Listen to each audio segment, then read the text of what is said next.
今天我这个小小的演讲还是要用英文来讲吧。我希望大家大概需要翻译吧。啊，好。So I'm really happy to be here, and I'm really happy to be able to share with you the link that I have with Robert van Gulik and with his alter ego Di Renjie. And I don't think it would be an exaggeration to say that if it hadn't been for Cao Luo Pei, if it hadn't been for Di Renjie, I would not be sitting here. 今天很高兴能够在这边出席。那我是目前荷兰在台办事处的代表谭金南先生。那今天呢，我要跟各位介绍的是狄仁杰跟我之间的关系，尤其是我认为如果没有高罗佩先生的话，我今天不会坐在这里。So that's why my little talk is about Judge Di and me, which obviously rhymes really nicely, but also captures this link between me, Robert van Gulik, and Judge Di. 所以今天主题叫做狄仁杰跟我。除了英文上面看起来有押韵之外呢，这边希望透过这个节目可以让大家了解谭金南先生跟狄仁杰先生，跟狄仁杰还有高罗佩之间的关系。So there were various moments, phases, steps in my life where I had this connection with Robert van Gulik, Di Renjie. The first moment was when I was a kid. I think it was about 10 years ago when I loved reading, and then I bumped into the novels of Di Renjie. And in no time I had read all 12 episodes of them, and since then I think I read the entire series 3, 4, 5 times. And it really inspired me for greater China culture, which I found extremely interesting, traditional Chinese culture. And this is, I'm going to share this with you, but don't tell anybody else. I was really so inspired that I made my own little Chinese temple in my bedroom. I had no idea what a Chinese temple looked like. I still tried to recreate one in my bedroom. 在我10岁的时候，无意间发现了就是当时高罗佩先生写的《大唐狄公案》的这一系列的书。我当时看到这就非常喜欢。当时高罗佩先生总共写了12本书，我就把12本书全部都看完，而且其实还来回看了4、5遍。我非常喜欢这个它里面描述的中国文化，还有这些非常对我来说非常深奥、非常遥远这些内容。当时其实我并不知道中国的庙宇长什么样子，但不管怎样，我就自己在自己的房间里面自己试着打造出一座中国宫殿和中国庙宇的样子。So that was the first moment where I met Cao Luo Pei and Di Renjie. What happened then is I stepped in the footsteps, if you will, of the great author, Mr. Cao Luo Pei, and I studied sinology at the University of Leiden. And I think about 60, 70 years before I entered the University of Leiden, Cao Luo Pei actually also studied at the University of Leiden. There was, as a matter of fact, a small library dedicated to the works that he had left behind for sinologists like me. 其实我的人生当中跟高罗佩先生有很多次的交集，除了小时候看过他的书之外呢，后来大学的时候去了荷兰的莱顿大学，莱顿大学是荷兰的汉学重镇，当时我也在那边学汉学。然后其实，在我们的学校里面呢，就有一座小图书馆，专门就是典藏这些高罗佩老师跟高罗佩教授他当时针对中国还有汉学研究所留下来的这些文物。And the third step where I followed in the footsteps of Cao Luo Pei was when I entered the Ministry of Foreign Affairs. Robert van Gulik, I think somewhere in the 1930s, was also a Dutch diplomat. I'll come back to that later on. But like Robert van Gulik, I also entered the Ministry of Foreign Affairs. So that was the third moment where there was this connection between me and the gentleman. 第3次交集呢，当然是后来谭金南先生就是开始进入了外交官的生涯。刚才主持人提到了，高罗佩先生过去也曾经是荷兰的外交官，所以这也是他们2个人在人生当中第3次巧妙的偶遇跟交集。Fast forward to 2013, I've been working for the ministry about 20 years, and I was allowed to establish the Dutch Consulate General in Chongqing, in China. And the interesting thing is that Chongqing was the only place in China where Robert van Gulik had lived. He served there for the Dutch embassy during the Second World War, and you know the Truyền奇荷兰汉学家高罗佩 was moved to Chongqing, and that was the only place where Robert van Gulik actually lived in China. So how coincidental can it get? Myself being inspired by the gentleman, and then going to the only place in China where he worked and where he lived, and then being able to be a diplomat like him, but also opening let's say, the successor of the Dutch embassy being a 中领事馆。那我跟高罗佩先生的第4次交集呢，则是时隔20年。当时我担任外交工作是20年之后，我被荷兰政府派驻到重庆担任总领事。而高罗佩先生在过去二战时期的时候，就曾经派驻到重庆去做外交大使。因为当时在二战的时候，中华民国的战时首都是在重庆嘛。所以等于说，对于高罗佩而言，或者是整个中国来说，对于在整个中国里面，高罗佩先生唯一曾经住过的地方就是重庆，所以我觉得很荣幸有机会跟他有第4次的交集，就是在重庆这个地方。我接下来继续做外交官的职务，在荷兰的总领事馆担任重庆驻总领事。And then after my posting in Chongqing, I was sent to Mumbai in India. Mumbai, Robert van Gulik also served in India. He served in Delhi.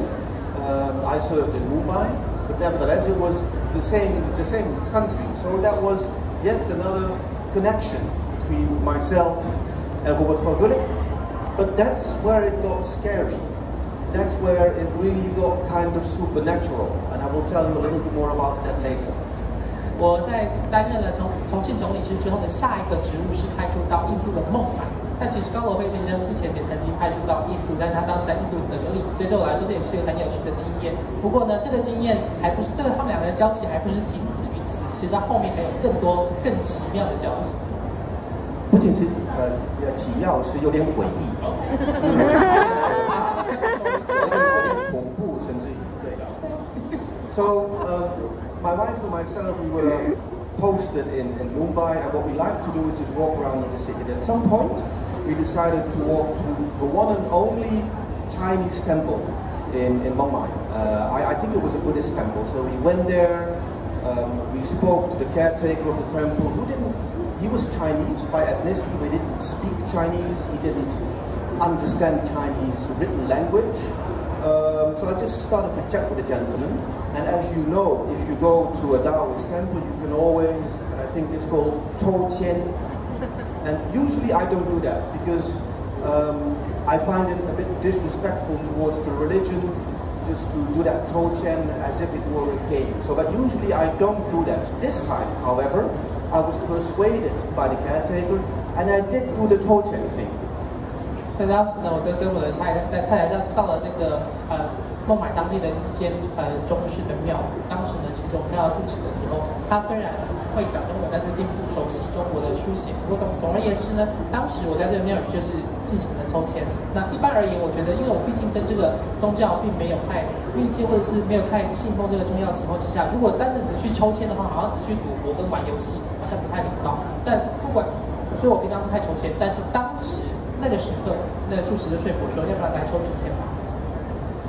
So you know how it works. There was this cylinder with the qian, and I did this movement, and at some point the qian falls out. And I looked at the qian, and then the gentleman, the caretaker of the temple, said to me, you know, just take any. And I think in Chinese it's called a qian shi. Just take any random one. It doesn't really matter. There were about, I think, 100 of those qian shi. And I said, no. I want to have the qian shi that corresponds with the number that is on the qian itself. 当时抽签，台湾大家都知道抽签嘛，抽签就是摇那个签筒之后呢，然后呢会有一支签掉出来。然后一般的时候，他们其实在印度因为不太熟悉抽签这个习俗，他们就觉得反正签诗都长一样，你随便拿一个就好。他说不行，我要照这个号码，我要拿一个跟这个这支签一样号码这个签诗。So again, I started being connected to Robert van Gulik probably in 1982, 1983. What happens next was in 2013. I explained to you the connection between me, Robert van Gulik, and Di Renjie. I was in this temple. 我抽签，我选到的这一张，有没有看到？对，狄仁杰白云观清。So this was in a temple in Mumbai, without any thought and without any, let's say, explanation. It seemed as if the gentleman himself, from upon the white cloud, was looking after his family member, his beloved. So that was really, really creepy. And 我真的当时有点长鸡皮得到，就非常的可怕。所以当时看见代表他们当时抽的签呢，拿出来之后，刚好就是狄仁杰跟狄仁杰典故有关的这个签诗，所以他觉得这种巧合回忆或者是巧合机缘到有一种可怕的感觉。所以总而言之，我的生活当中，跟狄仁杰、高罗佩非常的有缘分。好像中国有一句话说是因缘际会，那我确实跟高罗佩、狄仁杰因缘际会。谢谢大家，谢谢。Great serendipity, not just coincidence. Thank you. So now we have the microphones to Thomas. 好，接下来就是我们来有请高罗佩先生的儿子来为我们演讲跟介绍高罗佩先生的一生的这些经验。Thank you very much. I think we had a wonderful introduction by Guido and a personal experience in which I would like to expand a little more about Robert van Gulik and Judge D. First of all, I would like to say on behalf of my two brothers and sister, give you our best regards of the family. Unfortunately, I'm only one here with my daughter, the granddaughter of Robert van Gulik, who could come here to this excellent exhibition. It always feels a little awkward to talk about the many accomplishments of a person who happens to be your father.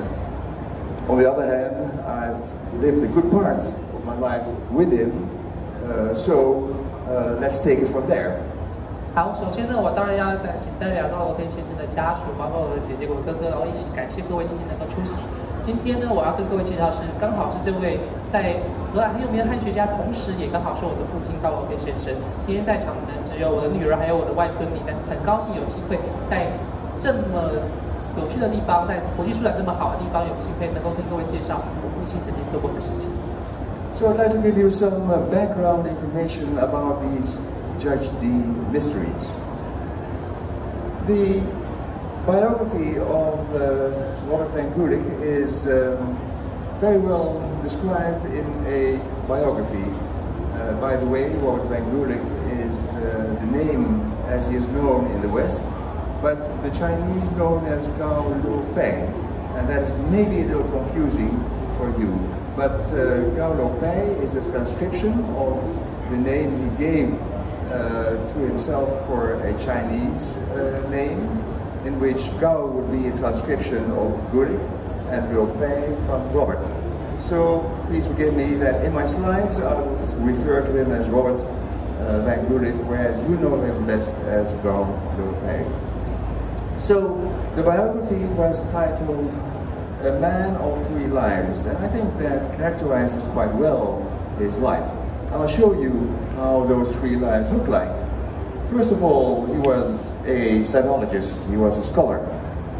He studied, like Guido, in Leiden, sinology, and then he went into the Foreign Office, just as Guido said, as a Dutch diplomat.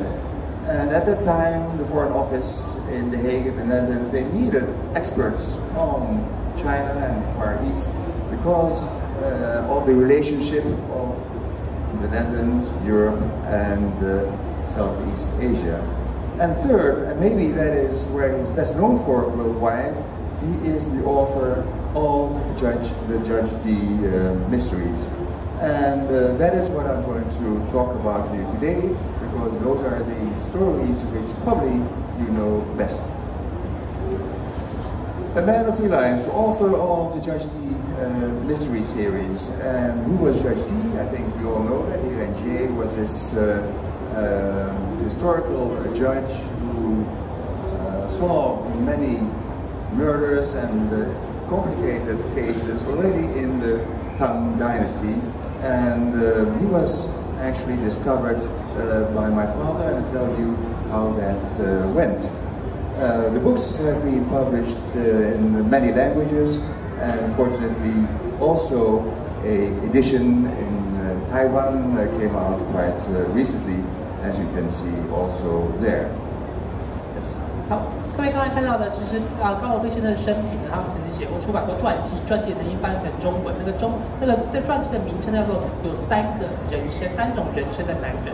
那在过程里面，我刚才就像唐俊良老师提到，发现代表提到的，他其实有3种不同的身份。一方面，他曾经在莱顿大学学习过汉学，他是汉学家；另外一方面，后来荷兰政府的他加入荷兰的外交体系之后呢，成为荷兰的外交官，派驻在重庆。当时荷兰就希望他们能够去这个外交官能够了解，不论是跟中国的关系、中国的历史，或者是远东地区的历史，尤其再加上荷兰跟东南亚之间有非常深厚而复杂的关系，所以他同时既是汉学家，也是外交官。同时，另外一方面，他在世界闻名的地位跟角色，就是他是一个大唐狄公案系列的作者。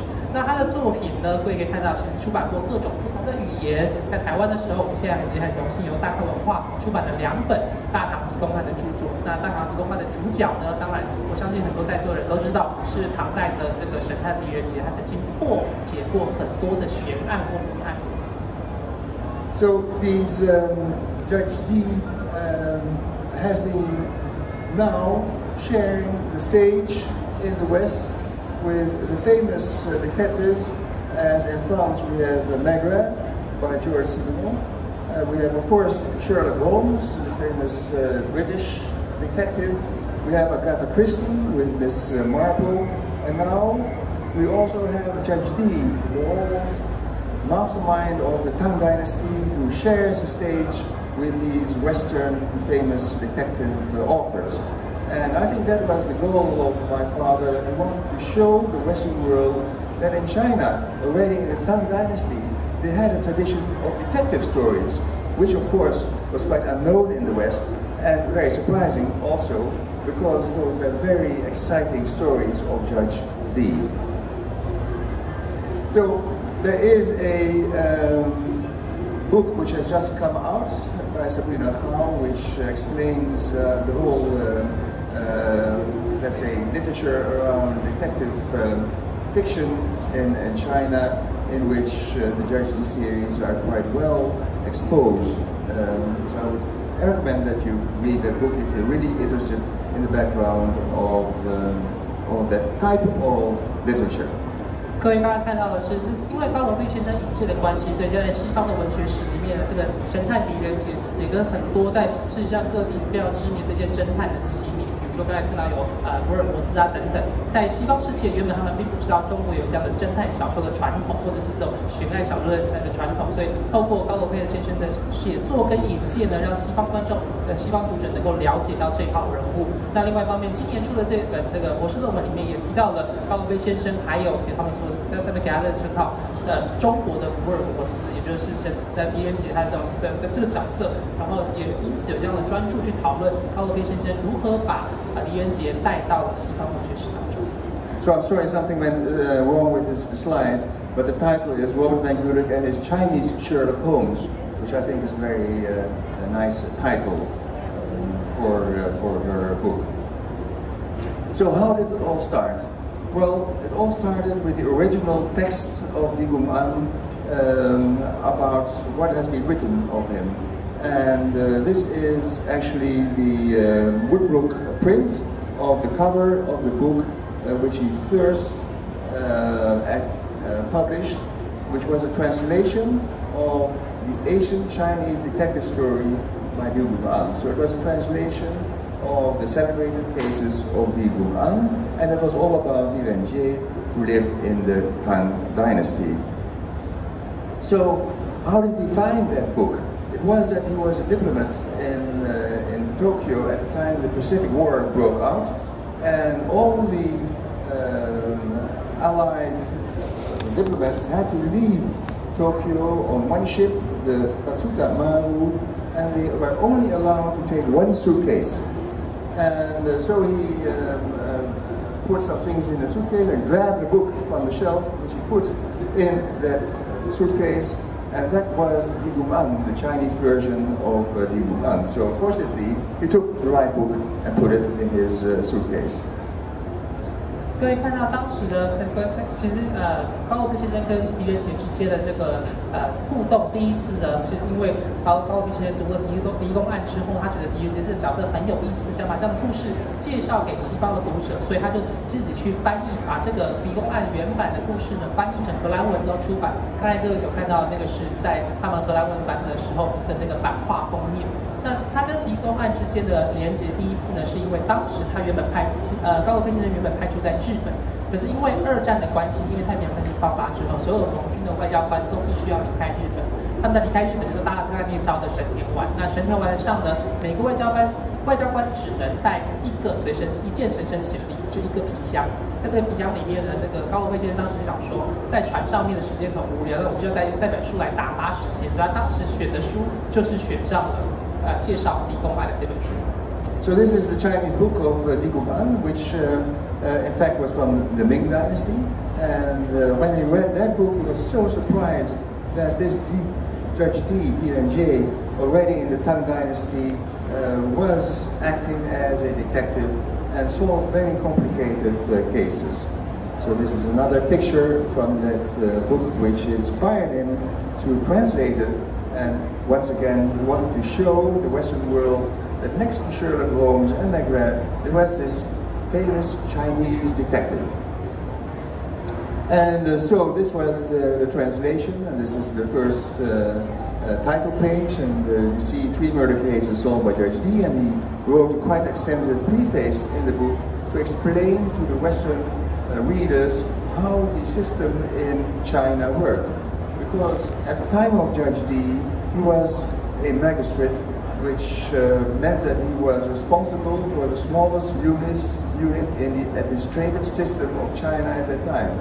He was not only the judge, but he also was the mayor of the city, and he was also the chief of police. So he had 3 functions combined in one, and with these 3 functions, he had to solve murder cases which happened to be solved. 所以当时呢，高罗佩先生他就带来这本明代出版的狄公案呢，就上传之后，发现这个狄公案的故事非常有趣，所以他决定把它翻译成荷兰文跟英文之后呢，让大家能够让西方的读者能够去认识到狄仁杰这号人物。在那个当时的翻译过程里面，他也是花很大篇幅来跟西方的读者介绍中国的行政这个官衙体制，因为毕竟在西方世界他们并不了解中国，比如说狄仁杰当时是县令，县令并不只是行政官员而已，他同时是警察局局长，他同时是判官，还有司法权、有行政权，还有警察权等等，所以这个都在他身上，所以他因此这个县令，即便是整个行政体系里面最小的那个行政官员，但还是要负责去审判，还有去查出各种的悬案跟谜案。So he was so fascinated by this judge and he was a fan of detective stories. He read detective stories the whole day. So that made him create his own detective stories around this historical figure of Judge Di. So he let his imagination work, and he devised plots and stories around this famous Chinese judge. And so he published that in Dutch and in English, the Chinese maze murders. And so he brought Judge Di back to life as he has drawn here.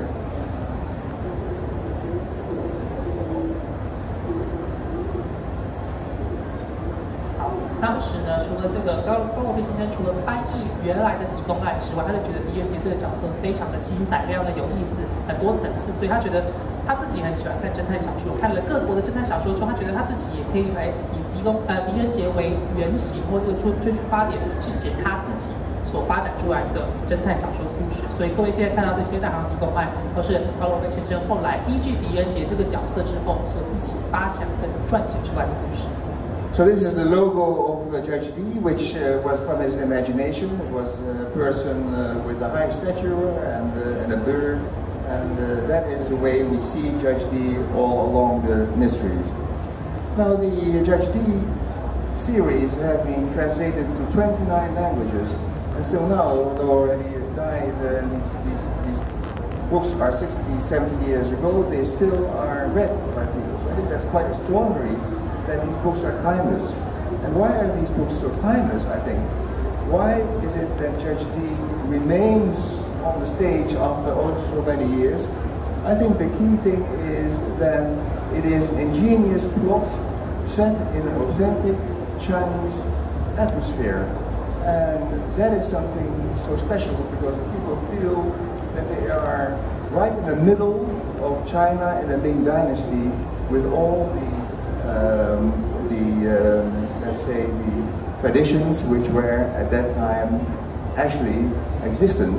And I think the atmosphere of those books have been enhanced by the pictures he drew himself as illustrations in the books, which are actually Chinese Ming-style drawings, and he accompanied his stories with a series of those drawings. And also in the Taiwan editions, all those drawings are there, which makes you feel there in that time in the Ming Dynasty in China. 可以看到，其实后来大唐狄公案系列出版之后呢，在西方世界还有世界各地都非常的受欢迎。它已经翻译成29种不同的语言了，而且它已经出版了超过60-70年的时间，在世界各地目前还是有很多的读者。那我认为，之所以这些故事呢，能够在世界各地都持续受到新一代读者的喜欢跟阅读，是因为它里面所描写的这些故事的情节啊，还有它所描绘的氛围，其实非常的写实，非常的拟真，让大家感觉好像能够把自己投入在那个过程当中，好像透过故事穿越到了好几百年前的明代。而另外一个特色是在这些大唐狄公案的故事里面呢，里面有很多插画都是高罗佩先生自己画的。那等于说，在这些非常精彩的故事旁边，附有很多张他当时用明代风格画作的方式去描绘的插画。在中文台湾的翻译版本里面，同样也收录了这些当时他所绘制的插画。Yeah, so the illustrations, I think they are an integral part of the books. And sometimes there is a publisher who says, well, I would like to publish the book, but not the illustrations. And I always say, well, the illustrations are so attached to the stories that you cannot exclude them. You should always include the illustrations in the text. And I think that is because it is how you can imagine that the Chinese culture was at the time. And when you read those books, it is as if you are living at that time. Now, you usually, and I think that is the Chinese style of a detective story, that you start with a map of the city where it all happened. And so this is Murder in Canton, which has in the first pages a plan of Canton, and so the readers can, let's say, see where things happen in the book according to this map. And when you look at the map now, Guangzhou, you see that the monuments that are mentioned, that are there, are already mentioned on the plan. So that is something which shows the authenticity of the stories and the way he tried to keep to the, let's say, to the real situation as it was. 对我来说，我觉得在这个书里面呢，除了文字之外，插画也扮演非常重要的角色。所以之前曾经有出版商曾经问过我说，我们可不可以出版的时候不要包含插画，只要有文字就好？我当时就跟他说，对我来说，这个插画已经是成为故事里面非常重要、不可或缺的一部分，所以在出版的时候必须文图同时一起出版、一起发行。而且另外一方面是高罗佩先生在每一个故事的最开头，他都会附上一张地图。让读者可以按图索骥，比如说这个故事里面描绘是在广东的一起谋杀案，他甚至附了一个这样的想象中的地图。但如果各位去对比古代的广州的地图的话，其实可以看到，在地图里面，在他所描绘的地图里面的这些纪念物啊、纪念碑、佛塔等等，跟古代的广州地图其实有许多相似之处。在这种情况之下，能够让读者还有观众更加容易想象自己好像穿越时空回到了当时那个时代。We have a film which we made many years ago when he was actually drawing. This is my father actually making an illustration, and he used to use transparent paper and a pen and ink to draw the illustrations. And so he would, if he was not satisfied, he would repeat that with the transparent paper. So that's the way he worked. And I think that writing was something he liked. It was kind of pastime activity for him after a busy day at the office, as we all know that how busy it can be. And at night he would relax, writing the books, but also drawing. And the drawing gave him, I think, a lot of relaxation. 各位刚才看到的影片呢，是父亲还在世的时候，我们实际上拍摄的影片。这是他当时去画插画，他会用那个描图纸，然后呢试图去画。如果不满意的话，就拿另外一张再来一次。所以对他来说，在忙碌的外交官生涯之余，当他回到家，晚上回到家的时候，写作跟画图就成为他能够放松的一种。我觉得对他来说很重要的乐趣，跟很重要他的休闲兴趣。And in many editions, the key drawing was used as a cover picture. As you see here, the Chinese bell murders, and this is a French edition. They all use this drawing of the bell and Judge Li, who discovers a corpse under the bell. The Chinese bell murders has been also not being published in Taiwan. That's a copy, as you can see here, and that picture is also in that book. 可以看到，在各个版本、各个语言版本的翻译本里面，其实很多的封面都是有高罗佩先生的插图作为封面的。那其中包括刚才看到左手边的是英文，中间是法文，右手边是荷兰文，还有我们现在看到大唐文化在台湾出的繁体中文版，同样都使用高罗佩先生当时所绘制的插画。It is also interesting that in some of those illustrations there is a female nude in the picture. And you might say, well, that is something which is not really Chinese from that time, but I'll explain to you that that really was also existing in the Ming Dynasty in China. And I will tell you how he found that, because as a diplomat, of course, he was in many countries, and at the time that he wrote the Chinese maid murders, he was in Japan. And a Japanese friend of him translated that book into Japanese. And he went to a publisher in Tokyo and said, well, I have this book and maybe it's interesting for the Japanese audience. Would you like to publish it? And then the publisher said, well, the story is nice, but if we want to sell it, you need to have a nude woman on the cover. And then my father said, well, that's impossible because I want to have an authentic publication, and that didn't exist in China at the time, so we refused to put a Chinese or a nude woman on the cover. 这边看到，其实在他所画的高罗佩先生画的插画里面呢，有时候会出现裸女图，但是如果以明代风格的他们好像应该不太会出现裸女图吧。但是呢，其实，在明代里面的绘画里面的确有裸女图，我们之后再跟各位解释。那这边要做的故事是，当时高罗佩先生派驻在日本的时候，他有位日本的朋友把他的作品呢翻译成了日文，他们就带着译稿去接洽出版社，就问他们说有没有兴趣出版这本书。那出版社看完就说，故事是还蛮精彩的，没错啦。不过你在日本，如果书要卖得好的话呢，封面上面应该要画个裸女，这样才会卖得好。那当时高罗佩先生讲说，可是就我要写的是非常就是真实的中国的故事，然后中国的风格，那个时候好像没有裸女图吧，所以一开始高罗佩先生是不愿意做这件事。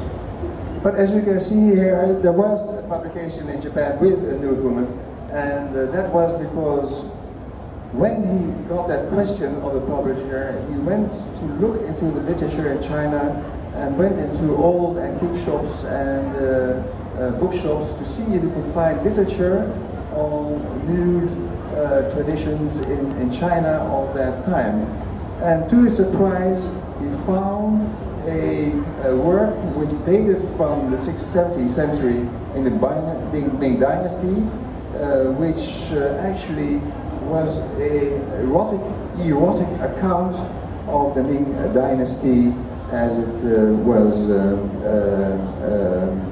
as he found that. It was very curious and very unusual, of course, that he did find it. 所以各位后来看到这个日本版的这个书籍的封面呢，还是有裸女图。所以当时到底高罗佩先生是怎么样回心转意的呢？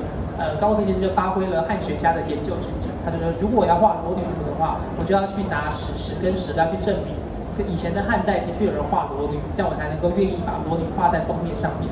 他就回去研究了很多古籍之后，发现真的在明代的时候有这样的这些逆系图考，里面是在介绍，比如说各种的性爱姿势啊，还有各种的这个闺房之乐，里面呢就会知道裸女的部分。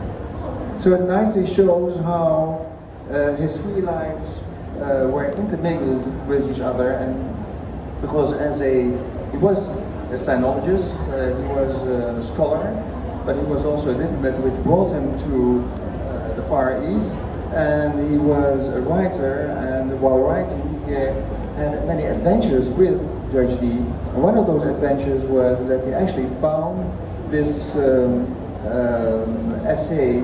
He found an account on the erotic life of the Chinese in the Ming period, so he wrote an essay on Chinese sex life from the Han to the Qing dynasty. That was 70 years ago. Imagine, that was a highly sensitive subject. You could not talk about it, you could not speak about it. And in sinology, it was totally underexposed. 所以看到他当时就找到那些相关史料之后呢，就开始他的各种人生生涯就开始交织在一起。因为刚才提到他是汉学家，同时是外交官，所以派驻在日本有这样的机缘跟机会。同时他也是作者，所以因此才开始去研究这方面。他后来因此是撰写了跟比如说中国性爱生活有关的这个专文。不过跟当时发表的时候是1951年。在1950年，当然社会的氛围当然显然比现在保守许多，所以那个时候他写还有发表这篇文章，还有这个相关的那个内容的时候，其实是非常谨慎、低调跟小心的。So he translated the text which accompanied the erotic color prints of the Ming period as he found it, and because it was such a sensitive subject, he only printed 50 copies of that book, and he distributed that to 50 institutions in the world who were centers of excellence for Chinese studies.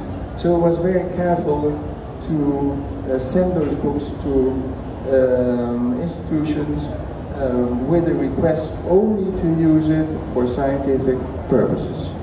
And there were 50 copies, and they have all been now in the collections of those institutions. It was quite a coincidence that there was one copy which was actually become available from a library, and we decided as a family to donate that copy to the National Central Library in Taipei. And so we are very happy that we can give that book to your library here in Taipei. And we'll have the handover tomorrow to that library. 这一本书呢，刚才提到是介绍跟研究中国过去从汉代到清代这些性爱生活这本书。当时呢，因为试射敏感主题的关系，所以高罗佩先生只用自费的方式出版了50本。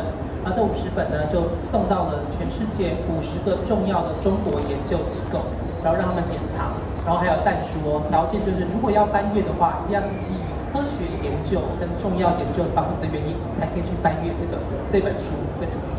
然后现在呢，时隔多年之后，当然现在的风气并没有当时那么保守。我们的家族也刚好拿到了这50本其中的1本，然后我们决定呢要把这本赠送给台湾的国家图书馆。所以我们明天的时候就会在国家图书馆正式把这本书送给台湾的国家图书馆典藏。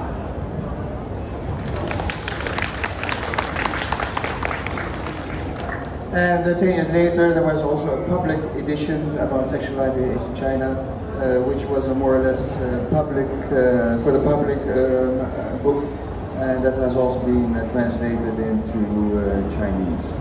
那后来这本书他们其实有比较大众的版本，在时隔10年，1961年之后出版，这个就比较大量流通，后来也把它翻译成中文。It shows what adventures he had with Judge Dee, because Judge Dee brought him a simple question from a publisher, brought him to a subject which he discovered was totally underexposed. He found something which was completely new, and because he was a scholar, he could write it up in that work. 我觉得也是非常有意思的因缘巧合，因为日本出版商的一个无心之问这个问题，触发了他开始研究的热情跟想法之后，因此而有后面的出版跟研究的专著。Now, the Judge Li mysteries have come back to the Chinese. As you can see here, there is the full series have been published by a publisher in Beijing, and so we are very happy that now also in Taiwan the first 2 editions have become available, and I think it is very nice that they are now also accessible for the Taiwanese audience, because it is the way the traditional Chinese books were. So in the other Chinese editions, they are the simplified text, and the writing is other than the format, the traditional format of that which you use in Taiwan. So I think that is very nice that this is the traditional way of writing and printing that is now existent in those Taiwanese editions. 那身为高罗佩先生的家属，也很高兴他的作品在西方流通多年之后，后来也由中国的出版社他们发表了简体中文版，也很高兴今年的时候大块文化出版了2本，其中有2本然后的繁体中文版，对我们来说是格外重要跟格外有意义的，因为毕竟在中国用的是简体中文，在台湾用的是正体跟繁体中文，这个东西，这种书写方式跟明代的方式，我觉得是比较相近，所以很高兴现在有机会能够把大唐狄公案从西方世界重新带回来华语世界。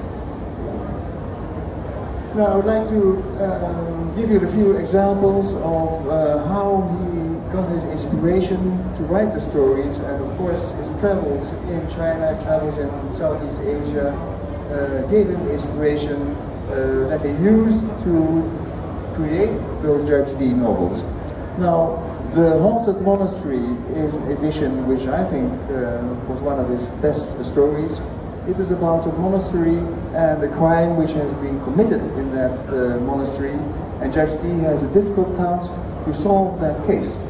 And in fact, it was a monastery which exists in Beijing, and there was an abbot, Anshi Lin, in that Taoist monastery, who, you see him here, he was a very proficient guqin player. My father also played that. Here's my father listening to his music.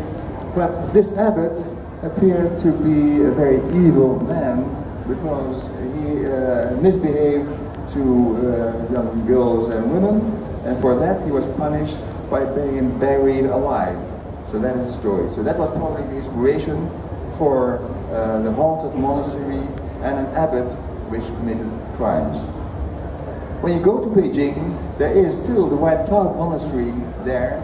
So this is the Taoist monastery which he visited at that time in 1950, I think, in Beijing, and which gave him the inspiration to the haunted monastery. And if you walk through that monastery, you can imagine that on the corridors that things can happen which you think could be very well used in a suspense story as in a new Judge Li mystery.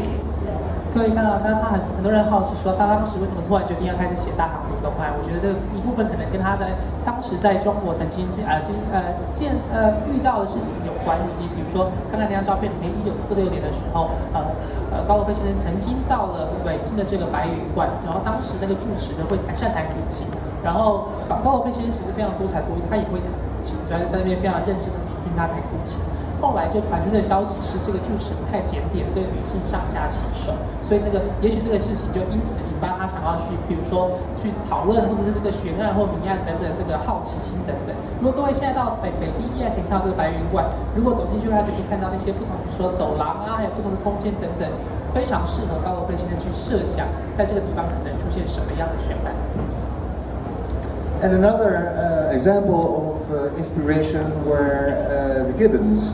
He had a fascination for the gibbons, a monkey which lived in China, and we always had the gibbons as pets at home, and he loved those gibbons. He always played with them, and it was a gibbon which gave him the inspiration for this book, The Monkey and the Tiger, in which a gibbon in fact comes to visit him, or when he's sitting drinking tea on his veranda, and then Judge D saw that he was holding a gold ring in his hand, but he knew that if you want a gibbon to give that, to drop that, you have to offer him a cookie. So Judge D offers a cookie to the gibbon, and he drops the ring, and that ring appears to be the ring of a murdered person. So that's the way he got involved into a murder case because of this gibbon. So the gibbons were very important also in his life. 高罗佩先生另外为人所知的另外一项特别之处是在于他非常喜欢长臂猿。各位看到照片里面，他们小时候在家里面就有一只长臂猿当宠物，所以他们小时候都跟好朋友玩在一起。高罗佩先生非常的喜欢长臂猿，喜欢的程度呢，到最后大唐狄公案里面也有长臂猿的出现。就是在这个故事里面呢，就是这个长臂猿手上出现在狄仁杰的眼前，然后手上拿了一枚戒指。那狄仁杰知道，如果要让这个长臂猿把戒指拿给他的话，前面就要拿东西跟他交换。所以后来狄仁杰拿了一块饼跟这个长臂猿交换之后，得到这个戒指。而这个戒指后来发现呢，是一个刚刚命丧黄泉的人留下来的戒指。所以这是故事的其中一个片段。所以在这边也可以看得出来，高罗佩先生在各种不同的情境里面都会想要把长臂猿放进故事里面。And there was especially one baby gibbon which was sick, and he tried to take care for that little gibbon, as you can see here. And unfortunately, that gibbon died, and he was very sad about that. But he dedicated that book to his friend Boo, which was the name of that baby monkey, baby gibbon. And in the Netherlands, every year there's an author who presents a gift, an annual gift book. And at that time it was this book in the Netherlands, which was dedicated to his gibbon friend Boo. And this is a family film of that little monkey, which was in Port Dickson, Kuala Lumpur, in Malaysia when we were there. So you see how he loved that little baby gibbon, as you can see here. So he cared for the baby. Unfortunately, the gibbon didn't make it. So that was Boo, to whom the book was dedicated. 那各位看到很多的西方的作家，他们在出版书的时候，都会在书的一开始面写说，把这本书献给什么人，或者都是对他很重要的人、很亲密的人。那高罗佩就曾经把一本书献给那只长臂猿布布，所以对他来说，布布就好像家人或者非常重要的人一样。刚才各位看到那个加迪录影带呢，是他们在派驻在马来西亚吉隆坡的时候曾经拍摄的，然后当时看得到高罗佩先生跟这只长臂猿之间的关系多么紧密。He wouldn't be a scholar if he would not study the situation of the gibbon in China. So not only the gibbons gave the inspiration for the book, but also the inspiration to do a study or a research on the habitats areas of the gibbon in China. So the gibbon in China is one of his last works. It's also published in Chinese. And I think that's a very important book because he gives a detailed account of the gibbons as they have been mentioned in literature or depicted in paintings or mentioned in poetry in all the centuries in China, which showed the habitat of the gibbons in China through those times. And you see here all the dots represent the habitat of the gibbon at one time in China, according to the descriptions and documentation in the works he consulted. And if you know that of all those dots, only 1% has been left, so 99% of the gibbons have died out in China because of deforestation, etc. So only 1% of the gibbons that have lived in China are still there, which I think is a very, difficult situation. 可以看到高罗佩先生也发挥了学者的研究精神，他因为非常喜欢长臂猿，所以他就开始去追溯跟去收集在各代的这个书画著作里面，到底有多少曾经描描绘过或者是记录过和介绍过长臂猿的出现，然后他因此出了一本专著，那个是他过世之前出版的最后一本专著，所以是非常重要的一本书。那另外一点呢，他们也注意到了，就是后来他们也去过统计，比如说这张图上面看到的是在中国历代以来，比如从7世纪开始到20世纪之间，在各个不同的省跟不同的地区，都曾经有当地的文人记录过或是描绘过长臂猿的存在，或者它的这个目前的记录。但是现在在中国，因为都市开发的关系，长臂猿的这个栖息地大幅萎缩，目前在中国还存活的长臂猿数量只有过去的不到1%而已。所以换言之，这是一个非常即将濒临灭绝的重要的动物。So there are more pandas in China now than gibbons, and I hope the authorities there will realize that they have to do something to protect the gibbons in China. 现在其实在中国，熊猫的数量可能还比长臂猿多，所以我们也希望借此去敦促中国政府正视这个问题，能够去保护长臂猿不要灭绝。Now, the last example I would like to show you from my own personal experience as I lived with my parents. We at home always had a Chinese lacquer screen, as you see here.